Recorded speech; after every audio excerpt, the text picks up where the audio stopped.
Eebbi kitaaba Suuta Mulluq ifoomee jira. Kitaabni mata dureen isaa Suuta Mulluq jedhu kan dargaggeessa qaxalee Ustaaz Nuuraddiin Aliyyii barreessan. Janawaar 24 yookaan sabtiin fuulduraa kana bakka ulamaa'onnii fi hayyoonni gurguddoon biyya argamanitti eebbifamuuf deema. Gara oduu bal'inaatti.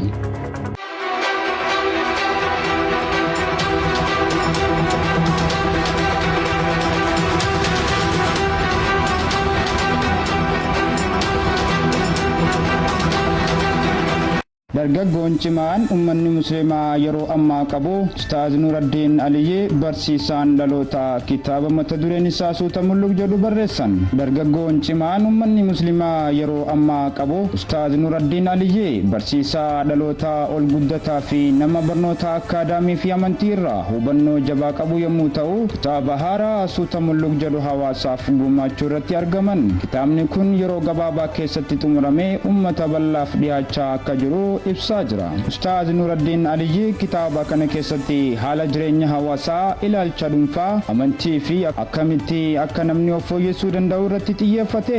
Kitaaba haaraa mata dureen isaa Suuta Mulluq jedhu uummata bal'aa hawaasa guddaaf gumaachuu irratti argamani. Akka dubbiftoonni kitaaba kanaa jedhanitti kitaaba kana keessatti waan nama dammaqsuu fi waan hawaasni guddaan kun irraa baratu kitaaba kana keessatti argama jechaa jiru. Kitaabni Suuta Mulluq kun yeroo gabaabaa keessatti maxxanfame uummata bal'aaf dhiyaachaa kan jiru yommuu ta'u, uummanni keenya kitaaba kana dubbisuun itti fayyadamuun waan ittiin of jijjiiruu fi wantoota dabran irraa waa hedduu kitaaba kana irraa akka baratan abdiin qaba jedha barreessaan kitaaba Suuta Mulluq Ustaaz Nuuraddiin Aliyyii. Barreessaan kitaabaa kun Ustaaz Nuuraddiin Aliyyii kitaaba kana malees kitaabota hedduu Suuta Mulluq boodaan akka dhufaa jiru himaa jira. Kitaaba Faana Dhiiraa jedhu qabsoo fi seenaa musliimota Afrikaa irratti kan xiyyeeffate, True History seenaa dhugaa kitaaba jedhu, seenaalee gurguddoo musliimota Afrikaa kitaaba jedhu, seenaalee gurguddoo musliimota Afrikaa irratti kan xiyyeeffate. Pirojektii guddicha kana